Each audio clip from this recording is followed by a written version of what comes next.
Di episode kali ini kita akan mempelajari tentang glikolisis, termasuk tahapan, hasil glikolisis, serta peranannya pada berbagai proses fisiologis tubuh manusia.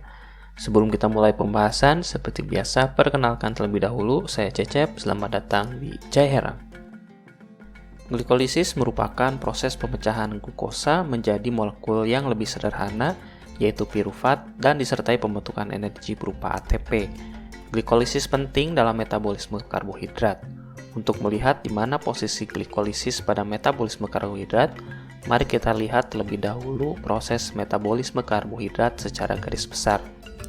Karbohidrat ini merupakan salah satu sumber energi utama tubuh kita di samping lemak dan protein. Makanan seperti roti, nasi, biji-bijian, tepung, dan sebagainya merupakan bentuk karbohidrat kompleks yang akan dicerna dan diubah menjadi bentuk karbohidrat sederhana atau monosakarida. Bentuk monosakarida banyak, tetapi untuk manusia terutama glukosa, fruktosa, dan galaktosa. Gula sederhana inilah yang kemudian akan diambil oleh sel, masuk melalui kanal atau pintu masuk khusus glukosa yang dinamakan GLUT atau glucose transporter. Setelah masuk, glukosa dapat disimpan menjadi glikogen melalui proses glikogenesis apabila jumlah energi yang terdapat di sel cukup. Glikogen ini dapat diubah kembali menjadi glukosa apabila tubuh memerlukan tambahan energi. Dalam kondisi sel membutuhkan energi, maka glukosa ini akan dimetabolisme. Tahap pertama metabolisme inilah berupa proses glikolisis, yakni merubah glukosa menjadi pirufat disertai terbentuknya energi berupa ATP atau adenosin trifosfat, dan molekul lainnya yang di sini terlihat adalah NADH. Adapun tahap lanjutan setelah glikolisis tergantung dari ketersediaan oksigen. Apabila oksigen tersedia atau dalam kondisi aerob, hasil glikolisis berupa pirufat akan dimasukkan ke mitokondria. Di mitokondria, pirufat akan mengalami reaksi dekarboksilasi oksidatif menghasilkan asetil koenzim A. Setelah itu asetil koenzim A ini kemudian masuk ke siklus Krebs. Produk metabolisme berupa elektron berenergi tinggi yang dibawa oleh NADH dan FADH2 akan diproses lebih lanjut ke fosforilisasi oksidatif. Semua proses ini akan menghasilkan banyak energi serta produk sisa berupa karbon dioksida dan air. Adapun pada kondisi di mana tidak tersedia oksigen atau anaerob, maka pirufat akan dikonversi menjadi asam laktat. Asam laktat ini dikeluarkan ke darah dan dengan reaksi gluconeogenesis, terutama di ginjal dan hati, dapat dikonversi kembali menjadi glukosa. Jadi di sini tampak bahwa glikolisis menjadi proses metabolisme glukosa pertama yang menghasilkan energi, sekaligus menjadi titik temu kondisi aerob dan anaerob. Kemampuan proses glikolisis pada kondisi keduanya sangat penting bagi tubuh untuk proses adaptasi. Setelah baru saja kita melihat proses posisi glikolisis pada metabolisme karbohidrat secara keseluruhan, mari kita lebih detail melihat tahapan dari glikolisis ini. Disebutkan sebelumnya bahwa glikolisis merupakan proses perubahan glukosa menjadi pirufat. Proses ini secara sederhana dapat dituliskan dengan persamaan reaksi yang tampak di layar. Glukosa ditambah 2 NAD atau nikotinamid adenin dinukleotida, ditambah 2 ATP, ditambah 2 ADP, ditambah 2 fosfat inorganik akan menghasilkan 2 molekul pirufat, 2 NADH, dan 4 molekul ATP. Persamaan ini merupakan penyederhanaan. Kita ketahui bahwa glikolisis terdiri dari banyak tahapan reaksi. Kita akan membahas nanti mengenai tahapan tersebut, namun sebelum ke sana mari kita mulai dari persamaan reaksi sederhana ini untuk memahami secara perlahan tentang proses glikolisis. Apa yang kita bisa gali dari persamaan sederhana ini? Pertama, kita lihat glukosa pada proses glikolisis akan menjadi 2 molekul pirufat. Apabila kita ingat salah satu prinsip reaksi kimia, yaitu kesetaraan jumlah atom atau massa. Glukosa yang memiliki 6 atom karbon akan menghasilkan 2 molekul pirufat. Tentu karena di awal kita tahu glukosa memiliki 6 atom karbon, maka hasilnya juga tetap harus ada 6 atom karbon. Karena pirufat memiliki 3 atom karbon, maka kita bisa berkesimpulan bahwa satu molekul glukosa akan menghasilkan 2 pirufat. sehingga 6 atom karbon di sisi kiri akan sama jumlahnya dengan sisi kanan. Kemudian kita lihat di persamaan ini, tampak ada 2 ATP di awal, kemudian menjadi 4 ATP. Hal ini juga menandakan bahwa reaksi glikolisis memerlukan energi sebanyak 2 ATP, namun pada akhirnya akan menghasilkan 4 ATP, sehingga secara neto terdapat total 2 ATP per 1 molekul glukosa dari proses glikolisis. Dari persamaan ini juga kita melihat ada reaksi redoks, di mana NAD menjadi NADH. Sebenarnya hal yang terjadi adalah NAD mendapat ion hidrida dan menjadi NADH yang netral. Ion hidrida adalah ion hidrogen dengan muatan negatif. Hal ini menandakan bahwa hidrogen ini membawa 2 elektron berenergi tinggi. Proses perpindahan elektron merupakan reaksi redoks. Tidak lupa persamaan ini juga memperlihatkan bahwa glikolisis tidak melibatkan oksigen. Tapi ingat, bukan berarti glikolisis adalah reaksi anaerob. Glikolisis bisa berlangsung baik dalam kondisi aerob maupun anaerob. Keberadaan oksigen akan berpengaruh pada kelanjutan reaksi glikolisis, tapi tidak menentukan reaksi glikolisis itu sendiri. Mengenai kelanjutan reaksi glikolisis ini akan kita bahas setelah melihat detail tahap reaksi glikolisis berikut ini. Nah, kalau ingin kita jabarkan, detail reaksi glikolisis seperti terlihat di layar ini. Memiliki banyak tahapan dan cukup kompleks, di mana terdapat kurang lebih total 10 jenis reaksi. Tetapi kita bisa mengorganisasikan reaksi ini menjadi 3 tahap besar. Ada yang membaginya menjadi 2 tahap besar, tapi saya lebih senang membaginya menjadi 3 tahap besar. Tahap pertama adalah tahap investasi energi. Di tahap ini, sel akan memberikan energi pada glukosa.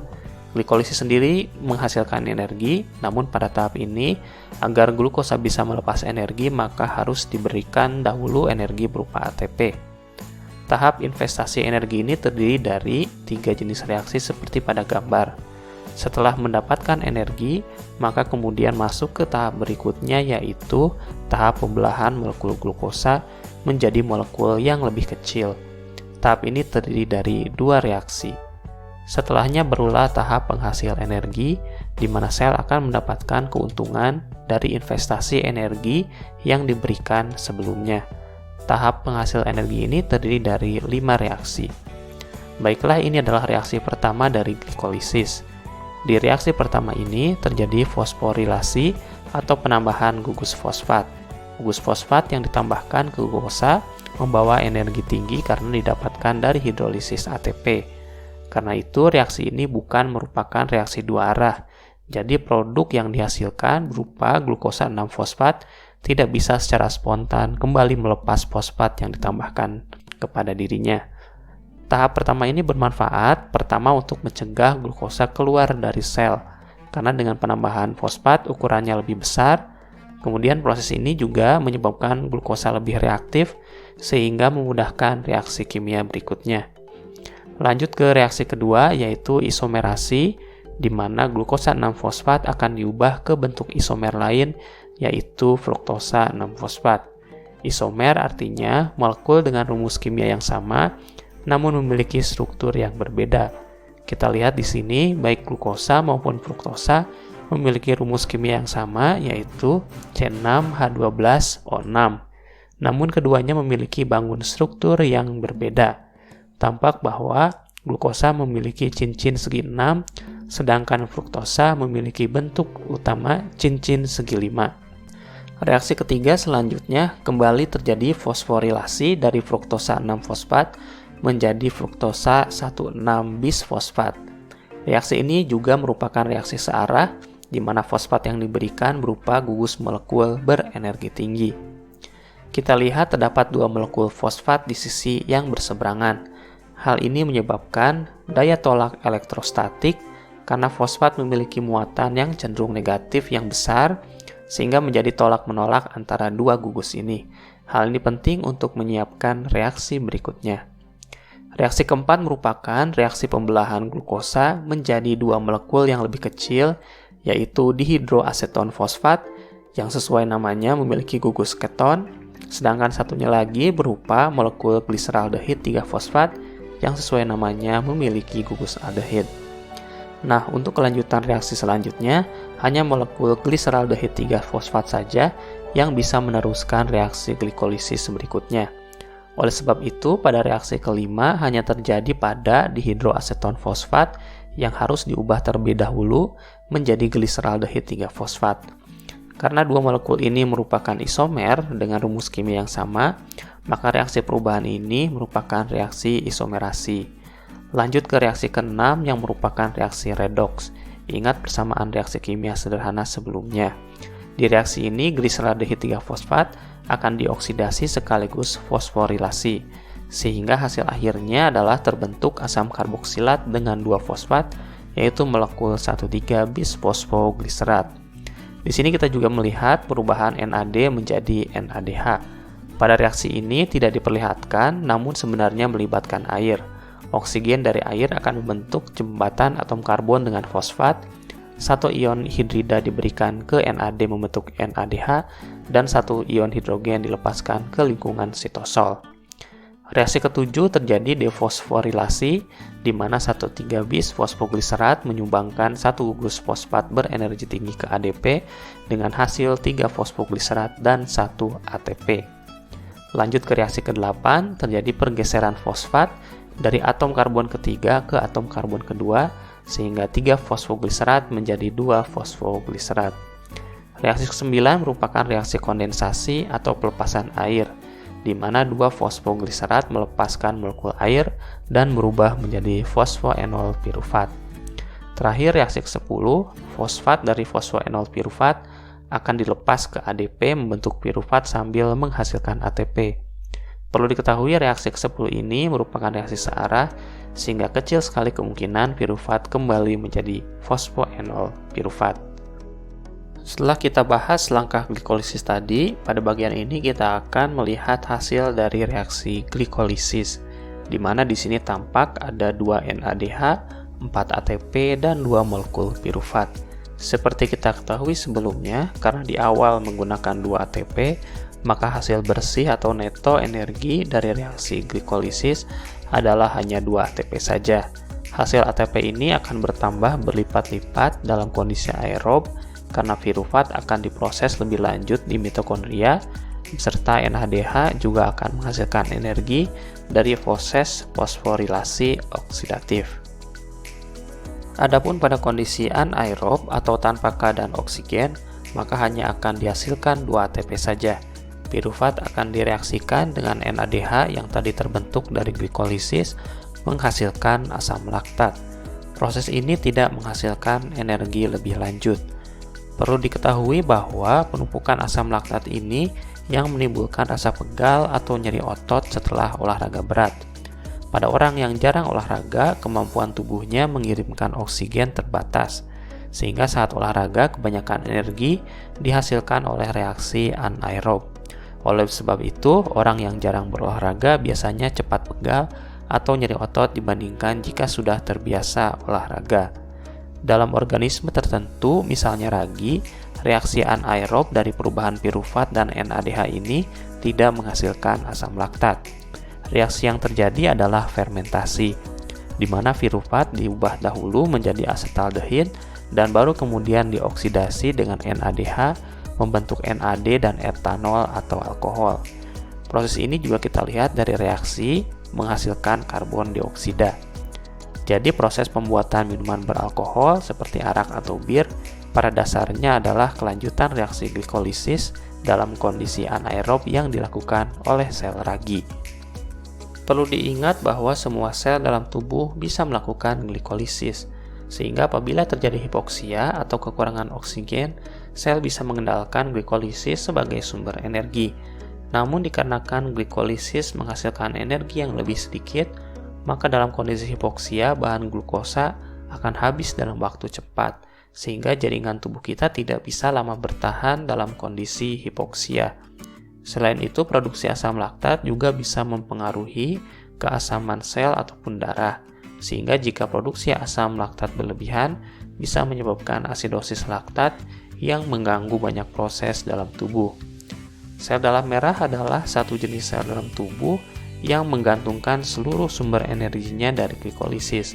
Seperti kita ketahui bahwa eritrosit atau sel darah merah tidak memiliki organel seperti inti sel atau mitokondria, sehingga sel ini tidak mampu melakukan metabolisme aerob. Selain itu, pada glikolisis di dalam eritrosit terjadi sedikit pembelokan reaksi. Di eritrosit, selain 1,3 bis-fosfogliserat diubah menjadi 3 fosfogliserat, terdapat pula jalur reaksi lain yaitu 1,3 bis-fosfogliserat diubah menjadi 2,3 bis-fosfogliserat atau singkatannya 2,3-BPG. 2,3-BPG ini berfungsi dalam adaptasi jangka lama tubuh dengan kondisi hipoksia. Misalnya orang yang tinggal di daerah ketinggian, maka sel darah merahnya akan memproduksi lebih banyak 2,3-BPG. Zat ini akan mempengaruhi kurva disosiasi oksigen dari hemoglobin berupa pergeseran kurva disosiasi ke arah kanan seperti pada gambar. Efek yang disebabkan adalah kemampuan hemoglobin untuk melepas oksigen lebih banyak pada kadar oksigen yang lebih rendah. Hal ini memungkinkan oksigen dilepas lebih banyak saat hemoglobin sampai di jaringan tubuh. Baiklah, sampai juga kita di akhir episode Cairang kali ini. Saya ucapkan terima kasih banyak atas dukungan yang diberikan pada channel Cairang ini yang saya rasa sangat baik dan luar biasa.